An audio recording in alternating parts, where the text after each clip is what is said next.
Hai semuanya. Berjumpa lagi bareng Mimin Ara di sini.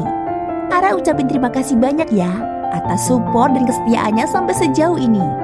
Dan Ara tidak akan bosan-bosan minum pil tingkat dewa agar kembali kerja membawakan episode-episode berikutnya dari BTTH Keabadian Kaisar. Pokoknya jangan bosan-bosan untuk mengikuti kelanjutannya. Kalau tidak, Ara akan membuat kalian tidak bisa tertawa atau menangis. Let's go. Mari kita masuk ke ilusi seni radionya. Di episode sebelumnya, Yaunantian merasa perburuan reinkarnasi tidak akan berjalan mulus, sehingga dia mengajak Ming Leidong untuk bekerja sama. Meski awalnya meremehkan Xiaoyan, Leidong akhirnya setuju setelah mengetahui bahwa Xiaoyan berhasil mengalahkan fragmen jiwa Master Su.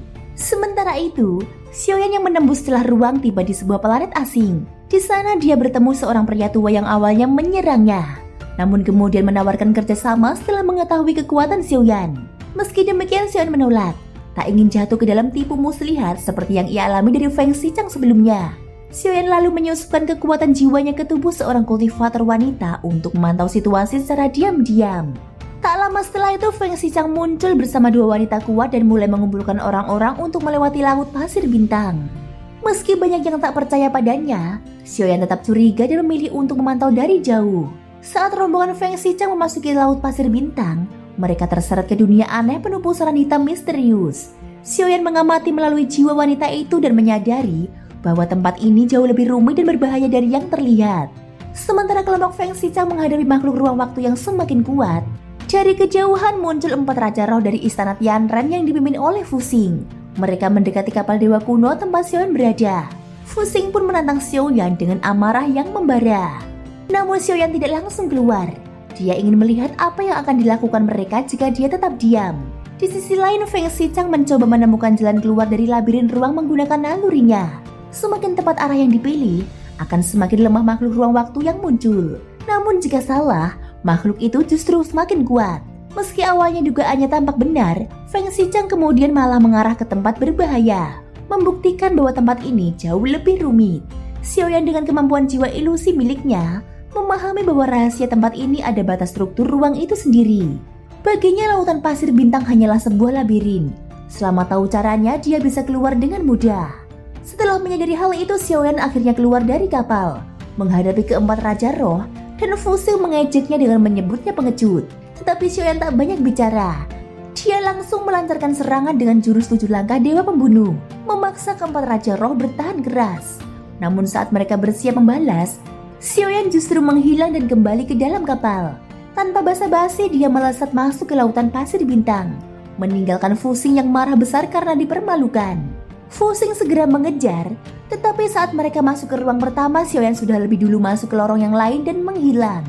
Mereka pun tersesat, tak bisa lagi menemukan jejaknya. Sementara itu, kelompok Feng Xichang sedang bertarung mati-matian melawan 3 makhluk ruang waktu setingkat dewa keabadian tingkat keempat.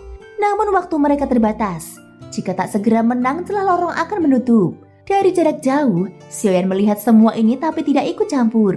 Dia terus menavigasi lorong-lorong seperti labirin dan membantai setiap makhluk ruang waktu yang menghalanginya. Di sisi lain dari lautan pasir bintang, sebuah kerangka duduk bersila. Tubuhnya bersinar keemasan, menandakan dulunya adalah seorang dewa. Di perutnya ada bola hitam raksasa yang dikelilingi cahaya ungu. Dari matanya, pancaran merah menyala penuh amarah, seolah menjaga sesuatu yang tak boleh dimiliki siapapun. Dan di sekitarnya puluhan mayat membatu berserakan, menciptakan pemandangan mengerikan, dan sepertinya tempat itu adalah akhir dari lautan pasir bintang. Di ujung lautan itu, Xiaoyan tiba di tempat yang dipenuhi kerangka para kultivator dewa. Beberapa kerangka terlihat aneh. Anggota tubuh tidak berada pada tempatnya, seperti kepala yang menempel di bokong. Seolah tempat ini menyebabkan tubuh menjadi kacau begitu memasukinya. Di tengah tumpukan tulang, ada sebuah benda hitam bulat yang berputar pelan, tenang, seakan menunggu sesuatu. Xiaoyan terus melanjutkan perjalanan, meski kecepatannya melambat seiring masuk lebih dalam. Meski telah memilih jalur yang benar, ia tetap harus melawan makhluk ruang waktu untuk membuka segel pusaran misterius. Namun kali ini meski makhluk itu dikalahkan, pusaran tetap tertutup. Padahal Xiaoyan sudah mengumpulkan lebih dari 50.000 kristal ruang waktu. Dia mulai curiga bahwa segel ini bukan fenomena alam, tetapi buatan manusia. Lalu Xiaoyan mencoba menuangkan 10.000 kristal. Dan benar saja, pusaran misterius yang tersembunyi perlahan muncul. Semua orang di kapal dewa kuno terkejut melihat kecerdasan dan kekuatan Xiaoyan. Bahkan Ye Beijing menatapnya dengan kagum. Bibirnya merah menahan rasa suka. Saat melewati pusaran, Xiaoyan tiba di sebuah plafon melingkar. Di sana berdiri seorang pria berjubah putih dengan tangan di belakang punggungnya. Bukan makhluk ruang waktu, tetapi sosok yang memancarkan aura dewa. Sebelum Xiaoyan sempat berbicara, pria itu membuka mulut. Kau datang untuk menyelesaikan tugas dan mendapatkan kekuatan jiwa ilusi. Tapi siapapun kau, sebaiknya mundur sebelum bertindak. Pria itu langsung berbalik. Wajahnya tenang, tampak seperti pemuda. Tapi jelas bukan orang biasa. Aku sudah lama menjaga jiwa ilusi ini. Jika kau berhasil melewati ujianku, maka kau boleh melanjutkan. Apakah kau siap? Ucap pria itu. Xiaoyan membalas dengan hormat. Mohon bimbingannya. Namun saat kata-katanya jatuh, dia langsung menyerang lebih dulu. Tubuhnya membesar jadi raksasa, menggunakan 7 langkah dewa pembunuh dan menghantam pria itu. Tapi pria berjubah putih itu menggambar lingkaran di udara. Dan sebuah lubang hitam muncul, menyerap serangan dan memantulkannya kembali ke kepala Xiaoyan. Belum sempat bereaksi, pria itu sudah berada di belakangnya, menusukkan jari ke arah dada. Xiaoyan menyingkir dengan cepat, tapi tetap saja jantungnya tertembus. Luka itu sulit sembuh. Dan hanya dengan paksa dia bisa menekan efeknya. Melihat ini pria itu tenang. Kekuatan jantungmu luar biasa, tapi kekuatan ruang di sini sepenuhnya dalam kendaliku. Xiaoyan segera sadar. Untuk mengalahkan pria ini, dia harus menggunakan kekuatan aturan yang lebih tinggi. Dia pun memanfaatkan kekuatan tubuh dewa, jantung api, dan jantung petir. 3 kekuatan sumber utama dalam tubuhnya. Setelah menyapu area dengan kekuatan jiwa, Xiaoyan menyadari bahwa pria itu bukanlah sosok utuh, melainkan avatar pemilik jiwa ilusi. Ia pun segera mengerahkan serangan penuh. Tubuhnya membesar menjadi raksasa 10.000 kaki, lalu menghantam pria itu dengan kekuatan mengerikan. Tapi serangan kembali diserap dan diarahkan ke punggungnya sendiri, menghancurkan tubuhnya. Melihat ini, Xiaoyan terkejut. Ini bukan sekedar kemampuan teleportasi. Pria itu bisa memantulkan serangan balik kepada penyerangnya. Xiaoyan kemudian mengeluarkan kekuatan jantung api, dan pria berjubah putih pun terkejut. Sungguh menakjubkan. Dalam satu tubuh, kau memiliki begitu banyak kekuatan sumber, namun masih menginginkan jiwa ilusi. Ucapnya kagum. Bahkan dia pun tertegun melihat kekuatan sumber asal Xiaoyan, sesuatu yang menjadi impian banyak tokoh kuat. Tanpa ragu, Xiaoyan telah menunjukkan 3 dari 7 kekuatan asalnya. Pria itu kemudian berkata, "Apa kau pikir 7 kekuatan asal masih belum cukup?" Xiaoyan berbalik bertanya, "Apa tak ada satupun dari aliran sungai waktu yang pernah memiliki kemampuan seperti ini?" Pria berjubah putih itu terdiam sejenak, lalu menjawab, "Aku tak tahu banyak, tetapi hanya 1 orang yang pernah berhasil." "Apakah yang kau maksud adalah Junsang?" tanya Xiaoyan. "Siapa itu?" jawab pria itu seolah tak tahu. Xiaoyan tersenyum tipis. "Jawabannya sudah kau simpan di hatimu." Mendengar itu, pria berjubah putih tersenyum dan berhenti menyerang. Dia lalu melambaikan lengannya, dan pusaran misterius pun terbuka, tanda bahwa Xiaoyan telah lulus ujian pertama untuk mendapatkan jiwa ilusi. Singkat cerita, Xiaoyan memasuki ruang berikutnya. Xiaoyan melangkah masuk dan mendapati hamparan bebatuan tak berujung. Dia berjalan perlahan, namun tiba-tiba langkahnya terhenti oleh ledakan ruang. Aturan ruang di sekitarnya terasa tak wajar, dan dia melangkah dengan hati-hati, mengamati setiap perubahan di sekitar. Setelah menyadari bahwa dirinya telah keluar dari celah laut pasir bintang dan tiba di wilayah terluar, dia melanjutkan perjalanan. Di kejauhan, terlihat daratan besar yang tampak membeku dalam waktu. Dari sana, menyebar energi keabadian kaisar yang sangat pekat. Tempat kultivasi luar biasa bagi mereka yang masih di ranah keabadian kaisar. Xiaoyan membawa kapal dewa kuno menembus bebatuan. Segalanya berubah cepat. Tanah yang hancur pulih, waktu seolah bergerak mundur. Tampaknya ini adalah sisa kenangan penguasa jiwa ilusi.